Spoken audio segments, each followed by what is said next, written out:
Welcome to Season 4 of RecLess, the podcast expanding your knowledge and making you smarter about the field of parks and recreation. Your hosts are Shane Mize, Jay Tryon, and Tom Venniro, three career-long friends from around the country, bringing insights, industry stories, and a surprise guest each episode. Thanks for swinging by. We're glad you're here. This is RecLess. What's up? What's up, Tomas? Tomas and Jay? Jay? I'll introduce you as mi amigos. Not perfect. What do you think? One. That's good. If you can carry on a whole episode like that. You want to see how far I can get? No. I might do it. All right. Got a number one fan. That's right. What do you think about that? Right. It's great. Is that giving mad hints? No, not at all, huh? They're either a listener or someone who is from your agency, I guess. Maybe Hannah. Might just or have someone my that you just paid to be here and say that. beautiful That's wife, true. Hannah. There's some nice things about her if that's her good. As soon as Jay's going to give us the heads up and we're going to roll. Hard out Okay. with Tom, but not Jay. So it really doesn't matter to me. Yeah. You know what I mean? Let me Well, get if you my want to stay on and headphones talk bad about Tom afterwards, I got time for that. What do you think, Tom? About? Talking bad about you? Oh, I mean, that's fine. You wouldn't be the first, right? Welcome to RecLess, a Parks and Rec podcast. My name is Shane Mize. I'm one of your three hosts. My mi amigos are Tomas and Jay. I feel like he's yelling right now. He is. Why are you screaming at us? I always start out yelling. Is this a new energy you're bringing? You're I'm always trying. talking about how... Yeah, I'm trying. okay. I got my monster here. I got my mi amigos, Tom and Jay. What's up, boys? That's the intro. That's it. Parks and Rec Okay. podcast. One I'm of three okay guests, with it. one of three hosts, you are the other ones. There you go. We're just the other ones, Tom. That's all we Yeah. are to him. It's okay. It's okay. Our guest probably had to mute or turn down the volume on their computer with all the shouting. It's Yeah. Wednesday. It throws me off a little bit to do these on a non-Friday. I got to be honest with you. But other than that, doing well. Looking forward to next week, which is our live week in Massachusetts. That's exciting. Jay, how are you, buddy? I'm good. I'm also excited, and not just for the conference, but to spend some time with you guys. It'll be fun. See, I want my contact card to equal my level of excitement when I come on this. You always talk about my all caps contact card in the Apple world or whatever. It's abrasive. So I'm all caps today, folks. Okay, so I got a question. Got a great guest. We're going to have a lot of fun today. Got a question for you. And this one is interesting. It's not work related. It's The other ones are never interesting. never interesting. You I'm just called us out that we're I'm not just- interesting. This is earmuffs first- for Rooney. I'm just bullshitting most of the time with y'all. You But know- this one's interesting. And the weird thing is, this is Shane's first host in the first 6 episodes, or in 6 episodes. So he's got to call us out after he's now on the leaderboard or on the scoreboard for the first time this season. Listen, everyone will agree with me that these questions have been terrible in the past. I think I'll run my own social media and find that out. Here's the question. So it's about spouses and specifically spousal travel. I'm telling y'all that because Hannah and I will hit 25 years, believe it or not. She's put up with me. I've loved her and she's tolerated me for 25 long years in May. And we're looking to go ahead. You still love her? You said I've loved her. Oh, You that's still? bad. Yeah, Hannah, edit that. Make it say I still loved you. Love you. Keep doing it. And we're looking to do a trip.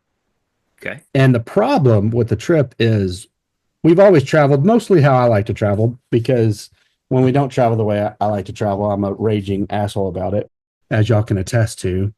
But we mostly drive places. And luckily she loves to do those road trips too. And I enjoy, as y'all know, a road trip. I love bringing my own.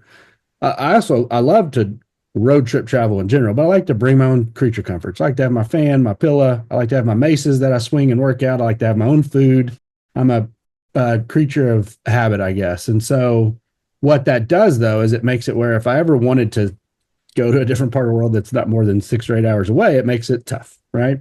So we're doing something very unique. We're going to try a 1-bag travel trip where I'd pack one bag, a backpack. She packs a bag, a backpack. We go on like a 3 or 4 day weekend, and we don't plan anything. We just say we're going to Chattanooga or New York or Seattle or whatever, and we book that flight, and we don't book a hotel room. We don't look at restaurants. We're just, once we arrive, we have the backpack on our back and 3 days or however long we're taking off to enjoy ourselves for our anniversary. And that'll be pretty unique for us. But I think people travel differently. We'll travel differently. Talking about mass next week, then you would travel with your spouses, obviously. And so spousal travel sometimes, especially without the family, when it's just y'all. I know Jay does it with Lindsay a certain way, and I know Tom and Melissa are very particular about potentially what they're like when they travel without the kids. So I just wanted to hear a little bit more about y'all's travel. Our travel mostly is road trips. We really enjoy a good road trip, and I don't like road tripping with the kids because they want to talk to me the whole time. So I love a road trip with Hannah. But we're going to do something a little different for our anniversary, and I'm already nervous about it because I don't like to fly. But I think with her and the unknown of it all, I'm super excited about what it'll look like. So, Jay, spousal travel. It's a little different, right? Yeah, I think, but we're also different than everyone in the fact that when we travel, it's typically to visit family. We don't have any family here in Charlotte, so Right. we're traveling constantly. Like our vacations that we take are usually to one of 3 locations, either visiting family in Buffalo, Chicago, or Florida. So we don't really get to do a lot of, hey, getaway where we take a trip, just Lindsay and I, because we don't have someone here that we would have watch the kids for 2 or 3 or 4 days. So it's typically our travel is getting away within a trip. So I know we've talked about it before. That like Toronto trip. Yeah, like we'll go to Buffalo for a week or for several days, and then like my parents will watch the kids, and then like Lindsay and I go to Canada for a night or 2, or we'll go, for this summer, we're talking about going to Rochester for a day or 2. So just taking a trip within a trip. So it's very different in the planning perspective of that. Whereas, I would love to be able to get away more with just Linz, but it's just hard when you have 2 kids and we don't have family here locally in Charlotte, and we don't want to pay a babysitter overnight fees to be gone. And, sometimes you don't always have someone that you can trust to watch the kids overnight as well. That's not family. So, I mean, we've done it a couple times. We did a New Orleans trip when Noah was younger, before we had Piper. Went to Colorado before we had Piper. And are y'all big planners when you do it? Yes, like 100%. Like, you don't do this Anthony Bourdain no reservation style. Y'all know what hotel, what restaurants, what places you're visiting. Like, yes, I have just as much fun planning as I do like getting there. Yeah. And like we're going to the Bahamas in a month, and we're staying at a resort, so it's not like we're planning like all the different things, because a lot of this stuff is there for us, but it's still like we made dinner reservations on the resort. So, but like that stuff, I love looking at restaurants, I love looking at menus, I love planning that stuff out. That's fun to me. And she enjoys it too. So like we'll just hop on a night, look at our phones and be like, okay, let's go do this, let's go do that, and we'll plan it together. So we get there. Now, we don't plan like every minute of all the trips. There's always going to be days where things might change, but I like to have an idea of what we're going to be doing. So we're not there like, okay, there's 30,000 things we could do right now. What do we want to do? Yeah. Tom, now we love to bag on the fact that y'all go to Disney, but honestly, the Disney ecosystem is so big that it can be a million different trips, right? Like first of all, there's a couple different campuses, and I'm afraid I'm going to have to learn more about this. Orlando, but there are multiple things to do at Disney. It's not like you're just riding We All Live in a Small World or whatever that ride is every single day. Like there's a bunch of different things to do, right? Yeah, but It's a Small World is pretty much the only thing we do. So just ride it over and over again. The song, yeah.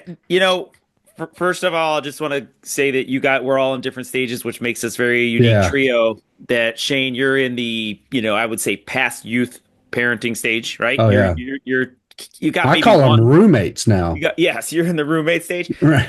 Jay, you're in the mid youth with at least Noah. Obviously, you're still in the very early youth with Piper, but my they're all in the very early youth stage. So we only have to go back 4 years to think about what it was like without kids, and we have done 2 trips without children. Your most recent one, right, to Disney?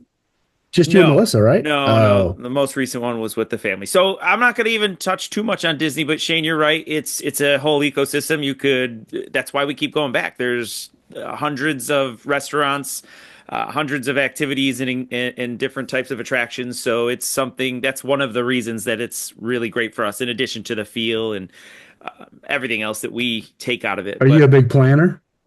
Yes. So like Jay and I've talked about this when we've gone on conferences together, and I think we all do. We get in these text chains, and maybe Shane's the one who's not doing as much of that, but we're shooting each other messages on, hey, where are we going to eat? Where are we going this night? Right. So I see that with Jay, and that's how I operate as well. My wife and I were fortunate enough to do Europe for about 2 weeks. We've done New Orleans. We've done Savannah. We've done Charleston a few times. So we did a lot of traveling in those pre-children years, and now it's kind of just condensed into Disney because we know we enjoy it, but we know we could do that with kids or without kids and get maybe a worldly experience, but we're obviously fans. As far as the experience of traveling with my spouse, driving is not really something that we partake in too often. One bag packing would never be acceptable. Right. With Melissa and myself, guilty. All right. I've picked you up from airports before. I struggle with bringing or overpacking, and I know there's other people who probably can relate to that. So yeah, it's definitely an extravagant experience traveling with the two of us. We are trying to make the most out of everything, and it's not. Some people like their minimalistic trips, which is driving to a park and exploring. And I know, Jay, you kind of do a little bit of both. You enjoy going to a state park or national park just as much as you might enjoy going to a nice city, right? That's not necessarily for us. We're typically looking for something that has a lot to offer. Not that a park doesn't. It's not my cup of tea, right? I feel a little bit like I'm secret shopping. Yeah. It's almost like I've got too much open space and I'm not sure what to do. Similarly, gotcha. I'm not a huge beach guy, right? Like it feels like there's too much free time, and that's just not in my nature. So, we like to be busy, hustle and bustle, and love to plan, find, as much research or do as much research as we can, and experience the best of what of where we are. I love to not plan anything, but Hannah likes a little bit more structure. But the one bag part's not going to be tough for me.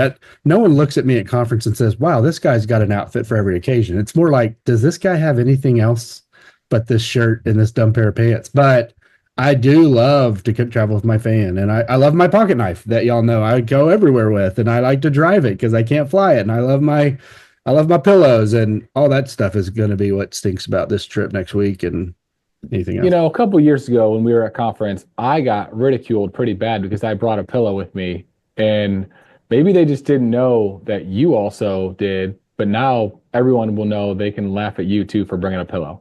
Well, I think added things to my list of being laughed at. Jay, I think you got ridiculed because it was a Randy Macho Man Savage pillow. That's right. Not just a normal pillow. And that your pajamas matched it. That was our problem. What were those called? Do you remember those pillows? I know you're talking. I can see the commercial in my head right now. That was funny. So, got a guest today I'm excited about. I'm going to start rattling off some hints. And the first one is they are not a member of the Academy. Keeping with my trend of being anti-Academy. I don't know why they gave me an award. No, I'm just kidding. I love you, Academy. But they're not a member of the Academy yet. Maybe someday. But we have shared the spotlight with them. Stage, limelight, whatever you want to call it. We've all shared in that at one time. They're a young pro who's won their state's Young Professional Award. They're an former Academy extern and fellowship winner. So they've done all the things that our starter kit that we would tell people to do. They've done it all. They've even started their state's mentorship program with a former guest and friend of ours. Any guesses so far? Or hints, thoughts, anything? It's pretty vague so far. I get it. In fact, their mentorship, it's very interesting because I hope we do dive into that at some point, because they started their mentorship program, but we have stayed close, and they have asked me in the past to be their mentor, and we do it obviously a non-traditional way. I like a much more organic style. So they're someone that can start a more organized and participate in more organized mentorship program, but also do it the way I like to do it, which is super organic. Let's see. They came to Parks and Rec from the tennis world. They were a tennis player at Augustana College, and I said that wrong, I believe, in South Dakota. Second South Dakota person that we've had. Jen Basham was a South Dakota College person as well. They have their master's, but if I tell you where, I think you'd give it away. Nothing yet. They've been in one. Okay, they've been in one city their whole career, and they've done almost everything. Actually, I think they probably have done everything on that side of the ball. Interned, front desk attendant. They were a tennis lead, program lead, coordinator, manager, and now they're in their current role. So their whole career, they've been in one agency and have done all those roles. They right now have 2 titles. They're the director of Parks and Rec and the assistant director of Public Works. Wow. For Mendota Heights in Minnesota. Welcome, Meredith Lawrence. Meredith, all right. Going on, boys? Look at that shirt. Wow. Oh, How great is that? Thanks for being on with us.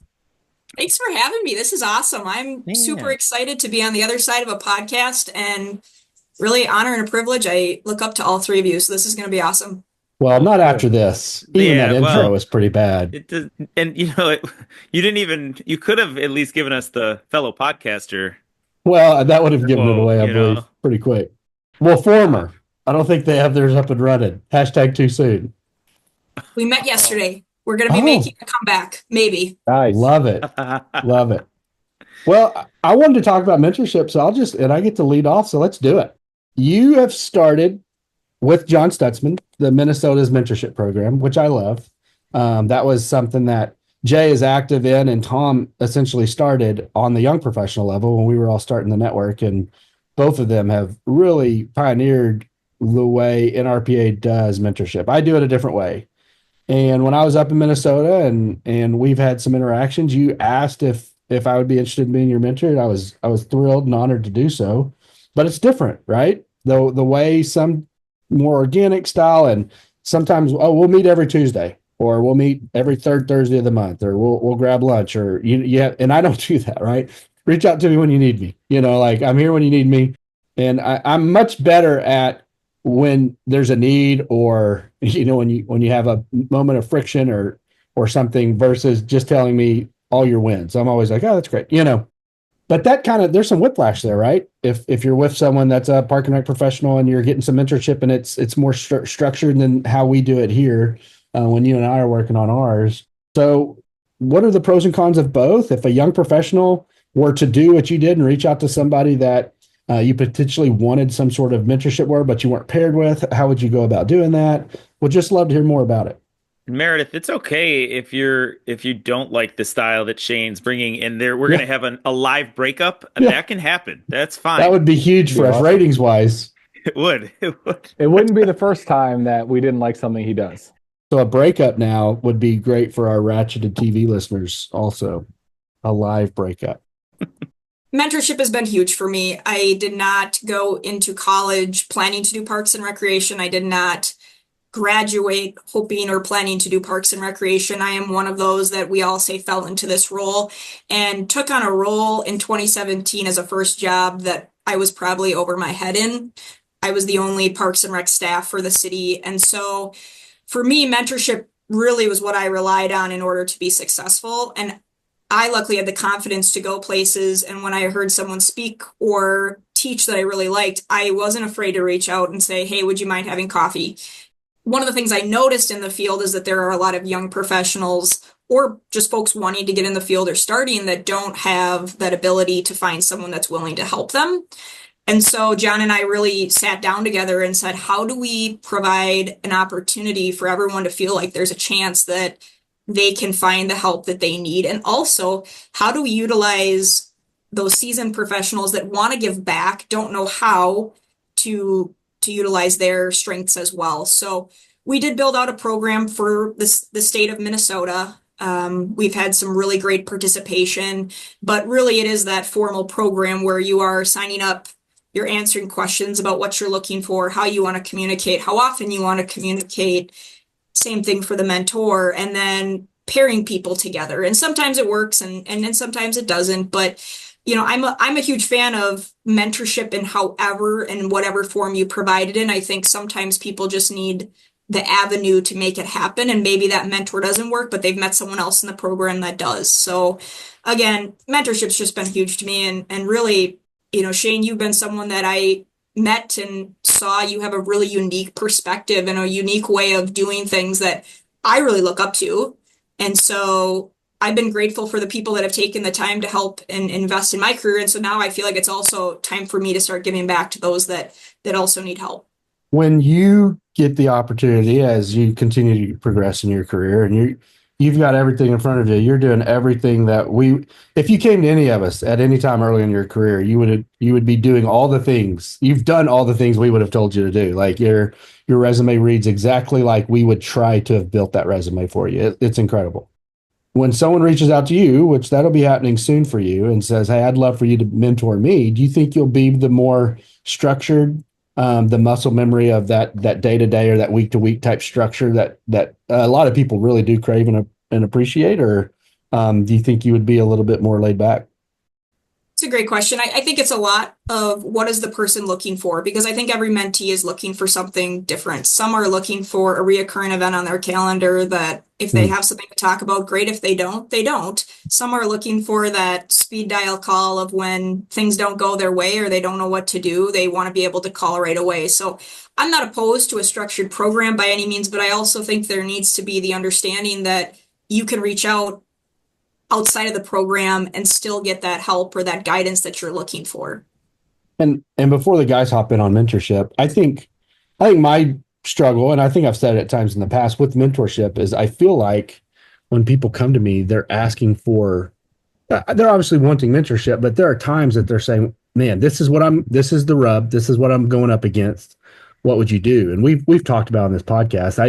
I could do that same thing with Nunes, but doing what Nunes would tell me to do would only get me so far. Like, I have to figure out, I got myself into that mess. I've got to get myself out of it, And so my questions back to mentors, which at times, especially in a more structured mentorship program, is frustrating to them, is, I don't know, what does excellence look like for you? What would you do if I wasn't here? Like, what would you do if you didn't have a mentor? Oh, you would research it. Okay. What would you research? How would you do it? And so, in a lot of ways, I'm not trying to give you what I would do in that role. I'm trying to best figure out what you should be doing in that role. And it feels like it's just a little bit of semantics, but it's a huge difference, because if I tried to be what Jay would do, I love Jay.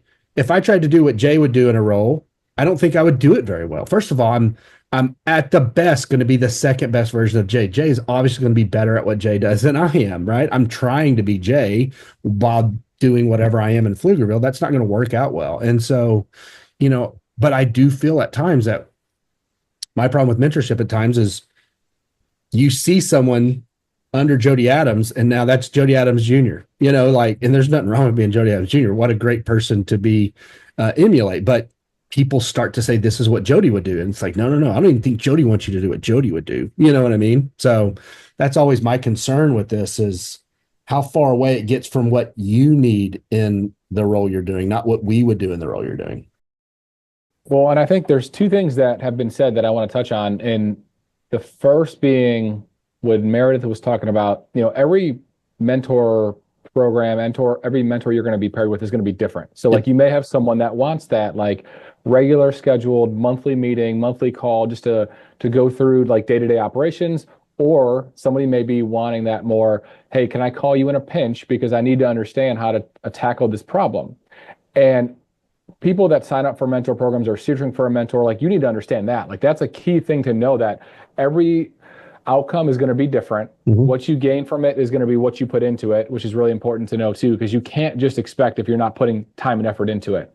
But then the other thing that Shane mentioned about, if you're a mentor of Jody Adams, like, people might look at it as the mini Jody Adams. That is why people always say have multiple mentors and don't always just revert to meeting with the same person over and over and over forever.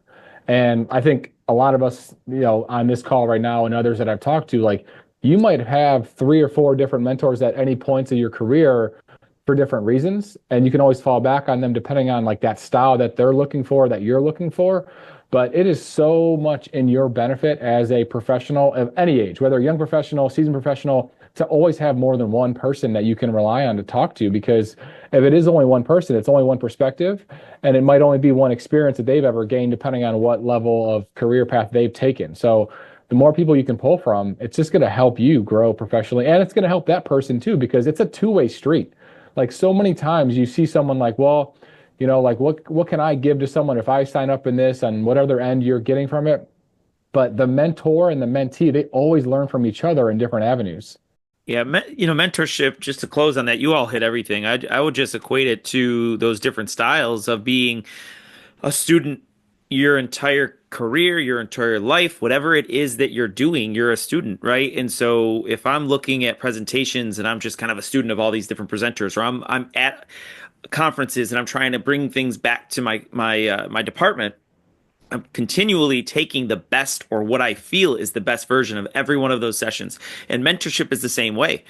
And that doesn't just have to work with a formal program. So that's what makes it great, right? You're going to take the best of each of those, best qualities of each of those individuals that mentors you, and try to apply them to how you feel they're going to serve your community or your career the most efficient way. And so you look at some of these mentorship, which I really love about the experiences that all four of us have had the opportunity to partake in. You get the formal program, you get just someone that you meet at a conference and you connect with them, and then you follow up with them. You also have the externship program, which pairs you with like mini mentors for, it's not necessarily meant to be for a year, but more often than not, after that week, you carry on that mentorship program, right? But what you observe from them, even at a conference, right? How they carry themselves. And you could look at the four of us here and the four of us and how we dress, how we talk to people at a conference. And it's very important to understand that you can have very successful people, but if you're true to yourself, you know who you are, be yourself, but take little bits and pieces, continuously learn from the individuals that you're looking up to. Or again, cross mentoring as well, the individuals who do things a lot better than maybe I do, who are newer to the profession. I learn a lot in that way too. So I don't know. I just wanted to add to that it's a continuous learning experience in mentorship as well. It's just being a sponge and taking in. And so Shane, to your point, when you and I have conversations, I understand, especially on tough conversations, I understand that you are going to do things a lot different than I am, but I really do appreciate your perspective. The right way and the wrong way.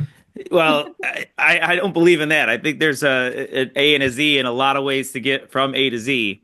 But my point is, I'm not going to do everything the way you do, right? It's important to understand that that's not who I am. That's not my style. But I appreciate some of the maybe methods or the madness behind the method that you could present, or anybody. Well, that's what we talk about, Meredith and I, is being authentically her in every situation. When I talk to Meredith, if it's about budget, if it's about a presentation to council, I will say what I do.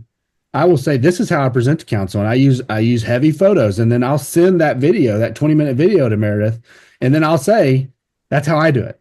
That's authentically being me. That is me knowing that I'm better at the visual than I am always speaking, and then hammering my points in between.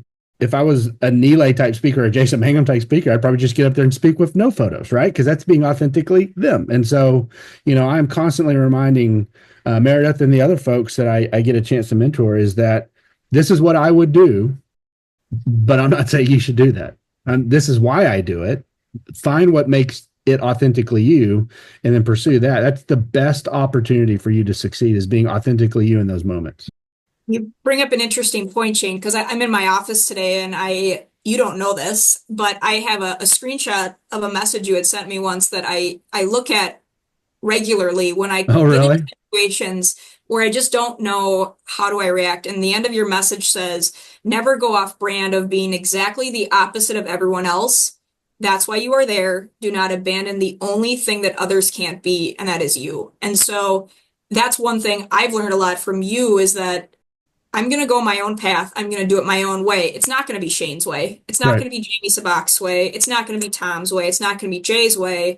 But I can use the tools you've given me, and Tom, as you said, the insights that you've given me to do it my way with the help from others. And I love that it helps in some way, because you're also a female in the public works side of the world, which guys, probably 10 or 15 years ago would be unheard of, right? Like we're starting to see that more now. That would be, when I was growing up, that would have been crazy that there'd been a female in public works. But what's crazy about that is, and we're starting to see more females in coaching, we're starting to see more females in more of these male dominated roles, is that a lot of the guys that Meredith may oversee may have only grew up with a single mom in their home. They actually may prefer the voice, the muscle memory, the cadence of a woman telling them what to do, and actually giving them instruction and giving them feedback and giving them even course correction on things. And we always took that for granted. That had to be some guy in leadership. And so, yeah, you're a female in public works, and that probably comes with a shit ton of challenges.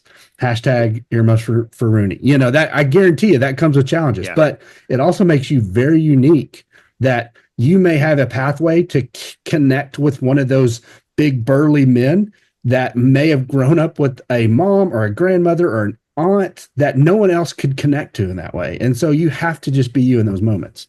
Can I ask about that too? I'm sure you have a lot to say, and I think, Shane, I appreciate the transition going there. I wanted to ask you how you do really work within those conditions of, and maybe if you can tell us the origin story of how you got into that position too, that would be really helpful. There's some individuals who might even want to dabble into that. There's a lot of agencies who have combined Parks and Rec with Public Works, right? That's not uncommon. That has happened before, and that could be a challenge, right? Because you got two, I don't want to say opposing mindsets, but you have two completely different mindsets. Parks and Public Works. Yep, Parks and Public Works. So Meredith, your origin story, but also the challenges. And okay, Shane mentioned, okay, you're a woman in a world that's, well, in the public works side, that's what, dominate?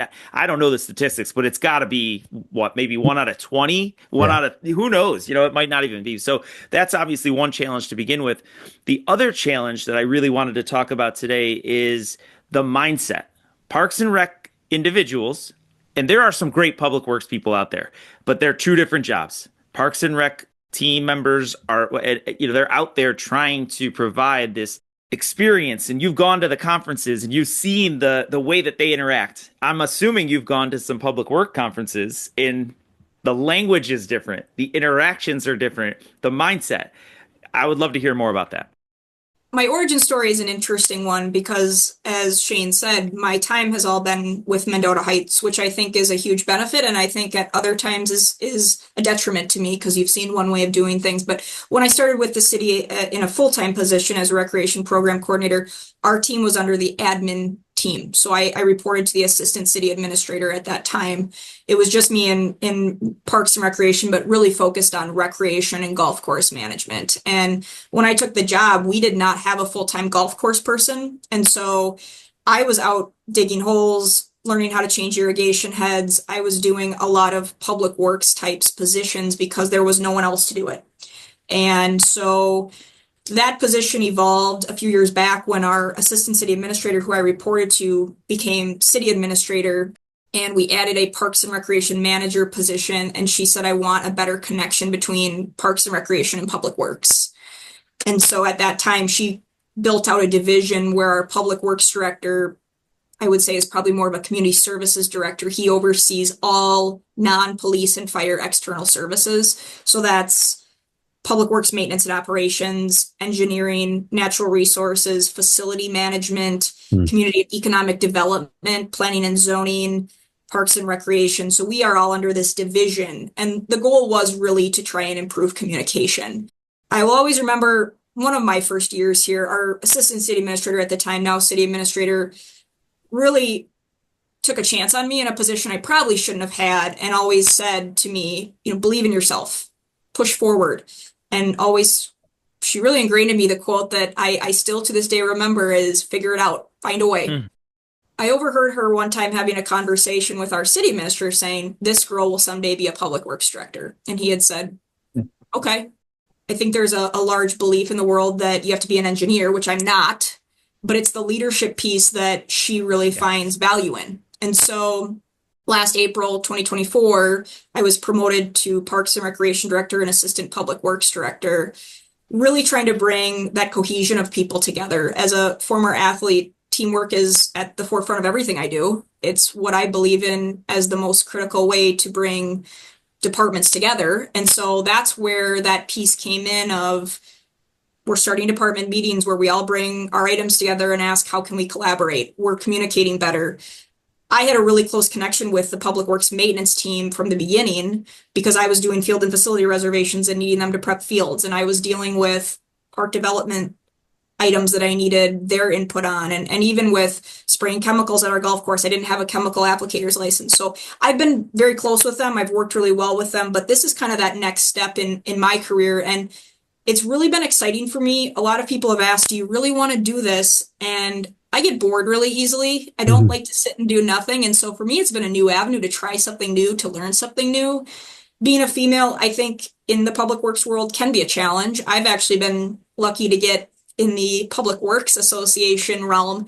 They have a mentorship program. I got paired with a female public works director a couple cities down from us, which has been a huge lifeline for me. But my real goal is to build culture and to build culture on a team that maybe isn't used to building a culture where we do all work together and we do work hand in hand. Yeah, Meredith, I just want to add that what you said was extremely insightful and what we've talked about on this podcast several times. I think we've talked about it, Shane, when we first did this session about lessons learned in the podcast with, I think, Katie Keller talked a little bit about this as well. But you had mentioned how, and Chris Bass also. It was we've had so many great conversations, and I can't stress enough how well you articulated the fact that what you were hired to do. It's interesting, right? Because you might not be an operations, an MEO, or someone that's out there, right? So you're overseeing individuals who have an expertise that's very specified, like whatever that is, chemical license applications, all that. But that's not why you're in that position. You're in that position to lead. You're in that position to create the culture, as you said, and it's extremely important to know. And it's really great of your leadership above you to recognize that as well. Now, I think Jay could speak to some of this, but Meredith, I think you have some aspirations to potentially be an ACM someday, correct? Like Parks and Rec isn't your stopping point. And so when we talk about, Parks and Rec or Public Works or whatever, we do only look at that department head level sometimes, right? And I don't want to go anywhere else. And so I couldn't imagine myself in a Public Works role, or I couldn't imagine myself reporting to this or that. But when you have a grander view of the organization, I think you're like, yeah, you put me under admin, you could put me under community services, you could put me with PD. I am going to lead and grow culture because I care about the organization as a whole, right? You see a different viewpoint of it all, I guess. Yeah, there's a reason I got a master's degree in public administration. Our city administrator said this is the route to go. It provides you with a broad path forward. And I really have a passion for building a community that people want to live in, they want to recreate in, they want to work in. And so wherever that takes me, it's going to be a journey. I'm 30 years old, so the fun has just begun, I truly believe. But if that path comes and there's an opportunity, I've grown into this position enough to realize that I'm not here to run a program. I'm not here to cut a golf green. I'm not here to plow streets by any means. I don't think they would like that. I'm here to lead. So however my leadership can help benefit a community, that's what I'm looking to continue providing a service for. Yeah, I think that's really neat because I think we've talked about on several episodes like what our why is. And I think to take it to a deeper level, we have not really gotten into like what motivates us. And I think what you said a few minutes ago about, building a culture, especially in a department that didn't have a culture or traditionally would not have a culture. And I can like relate to that because when I was with Indian Trail, we had our parks and maintenance team under Park and Rec, but then when we had a new town manager, they switched it over Public Works. And we had a great culture within Park and Rec, and the parks team like valued everything. They were on the same page as what the expectations were. The standards were very high. And then you have the Public Works team that had just different expectations, different standards for things. And obviously their first priority wasn't parks. And when you have the parks team maintaining the parks, that's their first priority. It was, when you got to prep the ball fields for a tournament, they understand what's needed for that. And then when you switch that over to a Public Works team, it's a very different dynamic. And I commend you for really taking on a challenge of knowing that you want to build a culture within a non-traditional department especially with folks that are gonna definitely have pushback because it might have always been done that way, which is like, to someone that loves to build culture, which is I'm in that same boat, like that is probably the most frustrating thing anyone can ever say to me, because I'm not all for changing everything, but I want to do it the most effective way possible. I want to evaluate everything. I want to really dive into the why of why we're doing it a certain way and why we can't do it a different way. So my next question to you would be, like, when you took on that role and you started leading a different charge through public works, which may not have been your, forte and your background, like what pushback were you getting? What were some of the biggest challenges? How did you overcome those challenges? Or are they still challenges to this day? It's a great question. So I directly oversee our parks and recreation operations, our solid waste abatement, recycling operations. I oversee the deputy city clerk that provides admin services for fire and administration and engineering. And then in the absence of the public works director, I am acting public works director. And we've had many instances that he has gone, and my role is really just to keep things going, not to have him come back and be shocked at the change that I've made, because I don't have that authority, and that's not my job. But essentially, I have worked with my team directly, my direct reports, to try and have them come to work every day and enjoy it.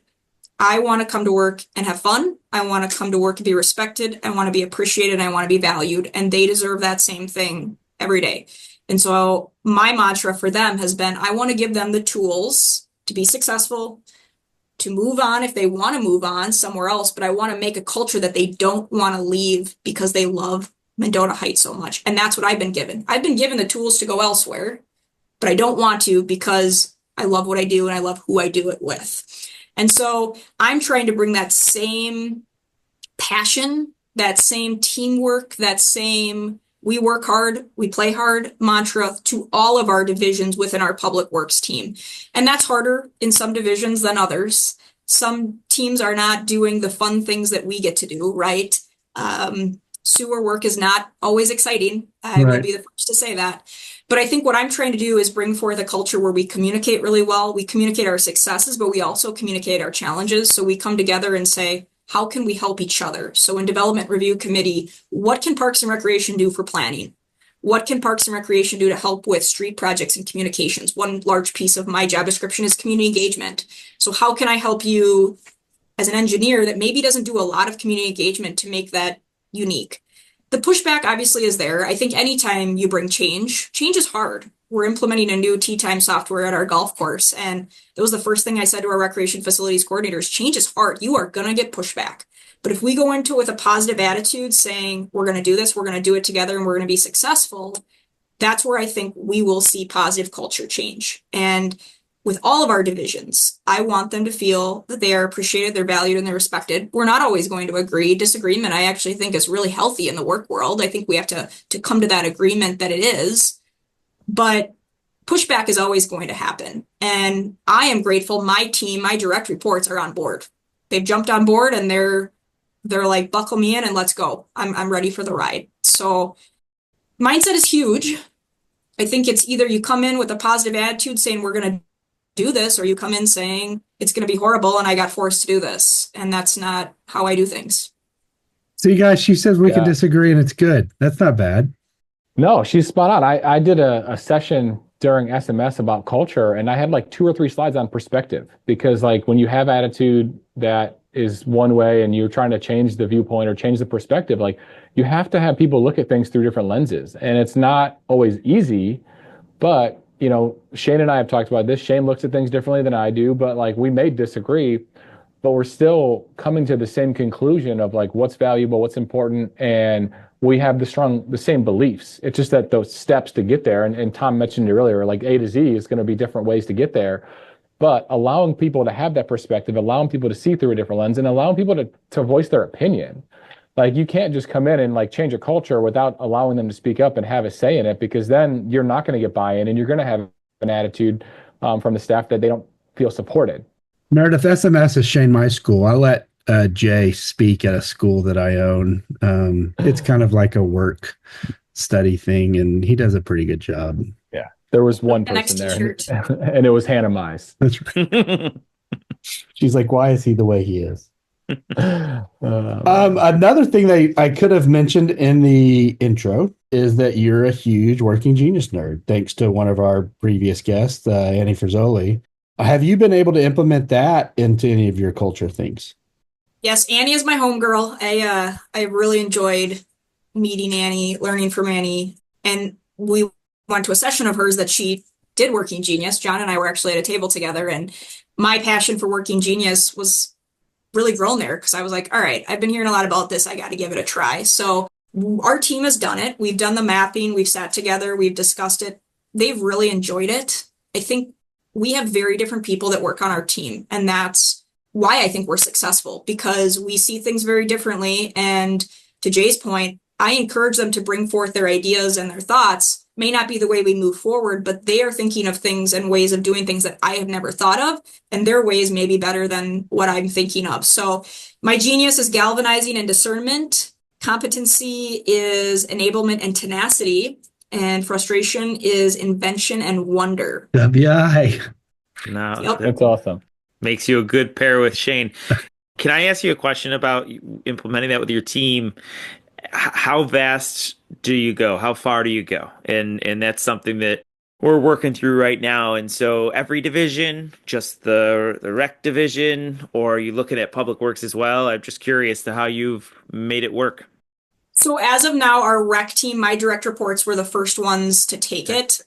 I'm in an interesting position because I have someone above me that does need to lead in the way that he wants to lead. And I have the utmost respect for him. As an engineer, he is, and as a public works director, he is an incredible community services director in my mind because he engages so well with them, which is unique for someone in that role. So I'm very mindful that he is still in charge, that I still report to him, that at the end of the day, the buck stops with him. But we are starting conversations about other departments doing this. And I have had really great conversations with our public works team. Our mechanic is one that we communicate a lot because of golf course issues and equipment and needs for budget. But he's really interested in doing this. And I am curious with our park maintenance team and our public works maintenance team of doing it as well. So we started internally with my direct reports, but I think our whole team, our whole division, our whole department at some point will be implementing it. And I think it's going to be a great way, especially for folks that are a one-person division kind of within public works, to have knowledge of who they are and who they can work with well and in what capacity. I want to add to a couple of things that you mentioned about your results, because it's funny, I have very similar results to yours, and my geniuses are D and E, and my frustrations are W and I. And Shane and I have talked about this, like those are Shane's geniuses, but it's also interesting, like the discernment factor and me being D and E and you're being very close with D and G. Like I've really connected on some of the things you've said about valuing culture and being able to wanting to build a culture. And it doesn't matter whether it's park and rec or public works, just like building a team is really valuable to you, because I feel the same way. And that's where Shane was mentioning, like, you know, potentially at one point going down the ACM route, or, you know, whatever that is. It's not about, like, to me, like that's what really motivates me is, you know, getting a team together, working on whether it's culture or master planning or strategic planning, and like looking at the long-term vision. And I can just kind of like read between the lines of some of the things that you've talked about. It may be very similar to what you said. And it's interesting how some of the geniuses line up with one another when you talk about long-term vision like that. Yeah, I think a galvanizer discerner, it might make more sense at a city manager level. I know we've gotten into this. Y'all don't always agree that when we had Mangum on, I didn't think there would ever be a finance person with a WI. Like I think that's the creative side. It feels like it's reserved more for those more creative folks. And I would think a good finance person would always have tenacity for sure, you know, things like that. But yeah, I think you definitely want a galvanizer at the city manager level. And if you didn't, I think it probably makes a department feel like, you know, someone else has to do it for them, you know, because this person has to be the person that encourages everybody. But I'm always fascinated by Working Genius, and was always excited to hear it. You were the one that kind of helped us get John interested in it. I have to get John to do a lot of things in this world, so That's right. I take credit for that. Speaking of John, you said you met on the podcast recently. Is that your future host? Do you have any announcements here? What are you doing? No announcements. So Okay. you may I didn't know remember if you wanted to announce a new thing today. No, Bryce Sheeran used to be our co-host. We presented with him, all of us at National, and Yep. he went to the dark side. He's now a consultant, and so we need to find a new host. So that's what we're working through and trying to re-engage. And I've been very clear with the association that the podcast is not about me, and that I do think it's really important to give other people opportunities to lead. And if there's others that want to take it on, I will be their biggest fan to get it moving forward and supporting it. But that's a huge part of me. I would say growing into a leader too is I would love to see the success of other people more than I see the success in myself. So more to come. Not sure what it's going to comprise of, but I think we're going to be back. We didn't get to Jay's contract extension. We only got him for the end of this season. So you may, I don't know if you've thought about free agency, but he may be available at the end of season 4. We may be looking, and you might be looking. So compensatory pick or something. Maybe we just swap. I'll do that one, and you can trades. join this one. That's right. There we go. A trade. So, I do want to just ask a question about the podcast, since we obviously have that commonality, and you've been how long has the podcast been going? So we started in, I believe it was 2023. We did about 2 years, and then with Bryce's departure, we took a step back, are trying to really reimagine what it's going to look like. So one of the things that we didn't have going for us that you have is that we were using an external editing company. So there is some different challenges, obviously, to that. They've been great, but the scheduling is a little bit harder. And then the release times, we were trying to do monthly, which one of the pieces for a podcast to be successful is that cadence, right? And so that's one thing we are trying to figure out is what that would look like. And that's why I give you guys props. To be going this long is incredible. You have a great following, and Hannah does an incredible job. And I don't know if you realize how much of an asset she really is to your team. I hope Shane at least realizes that. Oh, no, absolutely. I mean, we have found out we're consistent. We're consistently bad, but as long as we produce every week, people will join for the train wreck. We're very fortunate to have Hannah, for sure. Yeah. We had someone the other day. Well, I don't know if Jay or Shane know this, but I had someone the other day tell us how lucky we are to have Hannah in the process of editing specifically, let alone everything else she does to keep us on track, but the editing itself. I mean, and I think we can all attest to that, because with whatever time we're putting into this, we know we're not putting the time into the editing. It's something we've never had to worry about. Yep. And well, anyway, so yes, thank you, Hannah. No, absolutely. For 25 years, people have been telling me how lucky I've had to be with Hannah, for sure. So my question, my question about the podcast was specific to the state association. New York State is starting a podcast. They're a couple episodes in, and I guess that would be, what kind of advice? Ours is obviously meant to have these kind of organic conversations. It's a buddy cast, because they call it non-scripted. And everybody knows our background. They don't need to know that, but we're getting people from obviously all over the country, and even trying to step into different areas here and there, right? Whether it's professional sports or consulting. What did that look like at the state level, and what advice would you have for an individual at a state level who's trying to enhance their professional development efforts for their members? Our model is very different from yours, right? So we are trying to promote the Minnesota Recreation and Park Association educational offerings. We're trying to drive forward the field as a whole with folks in our state that are doing incredible things that we want to focus on. It might be new initiatives. It might be projects they've done that are unique. So our goal is very different, but I think similar to yours, right? We're all trying to drive the profession forward. We're all trying to make parks and recreation nationwide more successful. We're trying to bring folks into the field that maybe don't know about it. So very different from yours. It's a challenge. It's a challenge to stay up on it. It's a challenge to get enough folks interested sometimes in the topics you're coming up with. We choose topics. We have a topic per session that we're talking about, whereas your podcast, it's kind of wherever you go. So I'd say for anyone trying to do a podcast is to do your research. I know we actually worked closely with Anthony Iraqi to say, how do you do this? What do we need to know? We were going in with no experience. I think really asking yourself, what is your purpose? Why are people going to listen? People's time is their most valuable asset. We say that a lot when we do engagement with our community. And so how do you make it that people are going to take 30, 45 minutes, an hour of their time to devote to you? And so those are the questions we're actually asking ourselves when we re-engage. And do we need to make some changes to be more successful moving forward? You know, Meredith smirked when she said that our conversations go in different directions, and all I could think of is yes, off the rails almost every episode. However, what you had mentioned about the purpose, right, and knowing and the value of time, I think that's a fear of mine. I can't speak to Shane and Jay, but I look at a TV series, right? Can you imagine being one of the writers for these really successful TV series, the Ted Lassos in the world, which went 3 and out, right? So they went 3 and out, but they were winning awards and people want them back.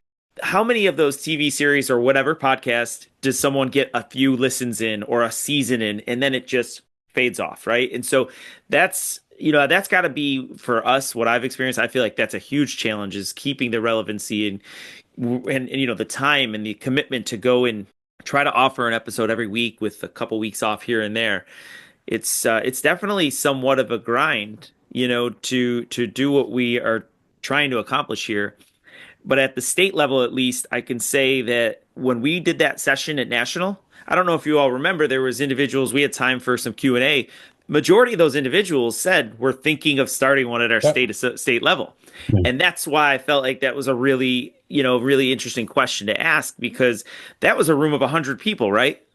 And so multiply that times as many people that don't go to the national conference. I got to assume it's a topic that has either been discussed inside of the association walls or is up and running at this point. And you guys did it probably better than most states. Appreciate that. I want to transition to a totally different topic we haven't talked about yet. But one thing I always do whenever we start a podcast, when I'm not the host because I don't know who it is, I jump on their website to just kind of do a quick look at programs or events and see if there's something that catches my eye. And I'm looking at your website's community events listing, and you have an event called Cops and Bobbers. Okay, so fishing with police officers, something super creative, great catchy name. What is that like? How long has that been going on? What's the attendance like? Is that something that is that new, or has it gone on for several years? And how did that come about? If you don't play bad boys, what you going to do the whole time people are fishing? So I will not take credit for that event because our recreation program coordinator is the one that planned that. And this actually will be our first year doing that event. But our engagement with our police department and fire department began many years ago. We have an incredible police chief. She is, I would say, very unique in her role of how we do community policing. It's important to us. We have a new fire chief that is also very engaged. And so a few years ago, we started doing events that were free for the community to come in, meet the officers, meet our firefighters to really know who is their lifelines in the community. So we do pickleball with public safety. We do blade with the red and blue. We do bogey with the red and blue. We're doing picnic with public safety this year, cops and bobbers. We also have many events that our public safety units just come out and help volunteer at. So we do an ice fishing event that we have police and fire come to. We've done a fishing derby that we've had them there for. So it's been an initiative that's been important to us. They have a lot of buy-in. And really, it's again saying, how does our city use all of our departments as a team to provide the best opportunities and services for our members of our community? That's really That's great. Yeah. Cops and Bobbers has got to have a t-shirt, by the way. That needs to be, that's amazing. And if you do, send one to me and Tom, but not Shane, because I see you have one of Shane's, but I don't have that one. And he never will. And I have a hat coming from Tom. I was hoping to have it today to wear, but it didn't get here in time. Had I known this, I would have put the overnight on this, but that's not how the show works. Yes, I got a hat coming Meredith's way, so Jay, you're up. I told her we should have a hat that says your logo here, and she should have worn that. That's awesome. Okay, we got a little round robin before we get you out, Meredith, and I'll go first. Explain what the hell a Juicy Lucy is. A Juicy Lucy? Didn't you have one when you were up here? I did. I don't know if I loved it, but I don't know if everyone else would know what it was because I didn't know what it was till I got up there. So Juicy Lucy is the Minnesota burger, I would say. It's a burger with cheese stuffed in the middle, and you grill it, and the cheese kind of oozes out when you take your first bite of the burger. So it's a Oozes. must-have. It attacks you like fucking molten lava. Hashtag earmuffs for Rooney. Like it freaking gets you. Yeah, you Way to tried. sell You went to freaking after that. Oh, did I? Okay. You did. Good. You did. So, yeah, there's this, I guess, Juicy Lucy place in Michigan in Kalamazoo. It was amazing. So I would probably really love that. All right. So let's see. Round robin question related to, let's go to Minnesota again. We went there. When was the conference in Minneapolis? Gosh, that 17 had to maybe? be, it was a while ago. 2017, something like that, maybe? Were you in the profession at that point, Meredith? I graduated college in 2017. Oh, Okay. my gosh. Okay. See, you just missed it. All right. So outside of we did a lot of a lot of exploring in Minneapolis that year, and I remember a dueling piano bar that was a lot of fun, and some other activities or shenanigans. Outside of the Juicy Lucy, though, where are we going? Either in your area or Minneapolis, anywhere that you said, hey, if you're coming up here, let's go grab a bite. So fun fact, I am not a city girl. I grew up on a farm. I'm a suburbia girl till the end of time. So there's a few restaurants in suburbia that I love to go to. There's a Crooked Pint right by my house that I frequent with folks. There's a barbecue joint right down the street in Eagan, Minnesota that my staff will tell you I probably go to too many times for lunch, called ZZQ. So I'm a big meat girl, steak, Yep. burgers, barbecue, anything like that, we'll take you to. What about fish? I'm No. particular. Our public works director laughs at me. So shrimp, lobster, salmon, I'm all for. Tuna, never. Okay, tuna, like tuna in a can, or are we talking tuna cooked Any tuna. or raw? Okay, any No tuna. sushi. I'm very particular on Okay, the fish. all right. Well, I was just making a point that most people fit into the Shane It's and a Tom. vegetable. Yeah, not the J fish and vegetable side It's of the vegetable of the meat chain. world. I like pork. Okay. You mentioned very quick. You mentioned Egan. I have to give a shout out to Paula. I love Paula out of Egan, and I know she's retiring or maybe just retired as of Just did. recently. Yeah. Okay. So my question for you: we talked a little bit about your podcast and this podcast, but do you have any podcasts that are your go-to listen? Well, this one, of course, that's why the number one fan is there. Duh. I have tried listening to some other podcasts and getting into them. I commute a fair amount to work and back, obviously drive to Sioux City and Sioux Falls to see college friends and family a lot, and it's a great way to use time. I've just never really gotten into a lot of the other ones. There is a City Manager Unfiltered podcast that I've started listening to. That's a unique one. There's some interesting guests that I've enjoyed, but not a huge podcaster, I would say. Would you ever go on the City Manager Unfiltered one? Well, it's unfiltered, so what could be better? I would. It's a good one. It's an interesting perspective from a city manager that was actually, I believe, terminated and has kind of regained traction and really is honest with The the world. inside. Yeah. Yeah. He's reached out. Yeah, I've listened to it a couple times. There's some good topics that they cover. Yep, I agree. Well, I'd love to go another round, but I don't think we have much time. We do. 'Cause Okay. I got a question. Okay. I just feel like we didn't talk about professional development that much. We talked about mentorship, but not professional development. So I'm not going to get into a standard question, but I want to go back to one of our originals, the original questions that I believe Shane came up with this a long time ago. But given your network, present company excluded, of course. Oh, this will be good. Who is your podcast dinner table that includes yourself? So it's yourself and three others. You've got an expansive network. So just curious. Wow, that is a tough one. How many? You said three? Three with me? Okay. So my first would be Jamie Sabak. We were paired for the externship mentorship program, and we don't talk all the time by any means, but Jamie will call me from the airport randomly and check in. I will text her. I think personality-wise, we came from very similar roots with sports, and just absolutely adore Jamie. She will always be someone that I look up to tremendously and have relied on significantly in the field.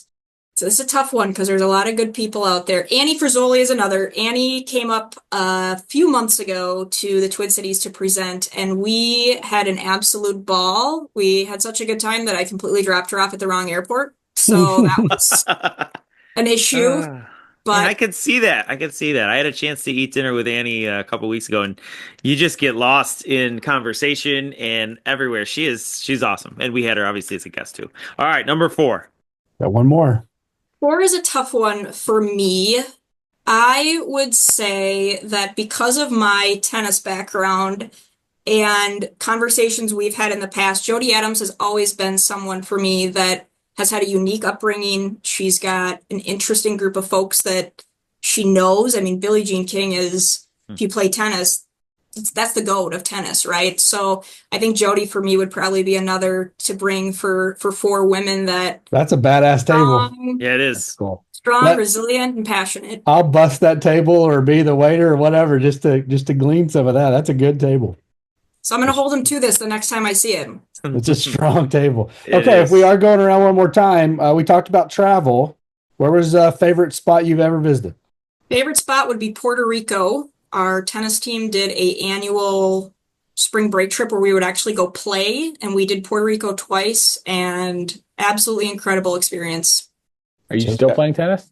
That is a great question. I have taken up golf, and as I've told you, I Okay. get bored with things. So golf is my next endeavor. I have a goal to get really good at golf. So I golf. I do play pickleball a little bit, mostly for community events here. Tennis, I kind of grew out of because it was a job in college, and there was just so much pressure to succeed. And I'm hoping to get back into it someday and really enjoy just playing to play. Yeah. And you do pickleball. Like, does that? No. Love it. I've got a paddle right here. And you run people around on the court, I bet, with pickleball, right? You can really put people in their paces, I bet. Some wicked slice, that's for sure. That's awesome. This has been a lot of fun. Thank you so much for the time. Thanks for having me. And I thank you guys for doing this. This is a wonderful platform. I think it's a great way to show the impact our profession has internally and externally. And again, thank you. It's been real. And Tom, we got a couple of assignments that you were not on the call for yesterday for career development, and I voluntold that you would do them. So we're gonna have to get Come our on, act together. Tom. So I appreciate you doing that. And after you got off, I'll say it now, but I got a chance to work with Meredith a little bit more on that career development group, and Jay is a part of that group now as well. And we were tasked to write a little article to promote, and Meredith did the heavy lifting. She wrote the main draft, and then it went through a second drafting to me, and then I think Tim and Gene took it into a different, they basically just put some fine tuning to it. And then I emailed Gene before the meeting just because of the way this week was, and I said, I'm not going to be able to make it, but hey, why do I say this? I don't know, but I go, whatever else you need, you let me know. And then You took advantage of that. you all took advantage of me. So Good. I'm looking forward to it. Yep, it's gonna But be you did exciting. get a shout out for the pivot table or the spreadsheet you made. And actually, Meredith gave you the credit for it. I did. Always give credit where credit is due, right? Thanks, guys. Jane Thanks, would have been like, Meredith. no, I created that. It was all me. That's exactly what I would have done. Have a good one, Meredith. Thank you. See you, Thanks. Meredith. Thank you. so much. Guys. Shane, before we talk more about Meredith, I didn't want to waste any more of her time. I just can't see you of ever picking up a tennis racket and a fuzzy yellow ball, and I just can't picture it right now. But where's your tennis game at? No, it's terrible. I mean, like, I barely know anything about the sport. Missouri City had 13 tennis courts, and so every now and then I'd go out there and someone asked me to, like, embarrass me. They'd want to hit with me, and I just get run all over the court. But I don't know if I've ever played a full game of tennis. Jay, I could see you as a dabbler, but not necessarily maybe not someone who took it up on a pretty serious level. Yeah, I've gone out with friends and like just played around, but never in a like competitive league or way whatsoever. Let's be honest, it's stupid. I love tennis. I love it. It's a great Well, there you sport. go. And yes, right. Everything is stupid. Yeah, well, Anyway, yeah, I'll leave this story. But Melissa played some high school tennis, and She works you. She can beat you. no, quite the opposite. I was Oh actually no. really, really surprised at the level of tennis at her high school. So Oh boy. it was a small high school in her Trash defense. talk. So the tennis team wasn't too large. I don't think they made a lot of cuts. No offense, Melissa. Oh, jeez. Oh, God. Wow. But that's all right. She could tell you a story that some little kid got one over on me while we were playing, but I'll leave that out. Meredith, on the other hand, awesome guest. At her university, collegiate tennis player. She's amazing. I actually texted our little group, obviously, while we were doing this, and she's just sharp as a tack. And there's no doubt whatever she wants to be in this career, she'll be it. And she'll be a high level at it. She is absolutely amazing. I enjoy every time I get to talk with her. And for the first time, for someone as young as she is, when I've gotten to experience what y'all always said, which is get a young mentee and learn from them. And I enjoy my interactions with her hopefully as much as she enjoys her interactions with me. She's amazing. Yeah. She got a great mindset, right? Yeah, absolutely. Her mindset is, I think we could probably all relate a little bit to the mindset, right? She's 30, and I think I struggled to figure out who it was because of that introduction. There's not a lot of people who are 30 that have had the accomplishments list that Meredith has, right? And so it's very impressive, and just to hear her talk is refreshing. She's definitely got a lot behind her to be proud of, and so much more in the future. She's done director school too. I could have added that to the list. She's already graduated. It's amazing to think she's fit all this in, right? Yep. She's done a lot for sure. That was fun, fellas. I really appreciated it. And I finally got one on the board. It's a good one. It's a good one. This is the season of the podcast too. This is our second back to back. Back to back. I know when Anthony came on, I was like, oh boy, this will be interesting. Well, I guess we had Paul in between, so it's just coming up next. That's true. That's fun, fellas. I enjoyed it. Same here. All right, guys. Next week's Mass. We'll see you in person soon. See you in person. All right, fellas. Till next time. See ya. Later. Bye, everyone. Follow RecLess Podcast on YouTube for more content and outtakes. Listen and subscribe wherever you get your podcasts. Follow along on Facebook, Instagram, and LinkedIn for news and exclusive clips. RecLess Podcast is edited and produced by Hannah Mize. Thanks for listening. See you next time.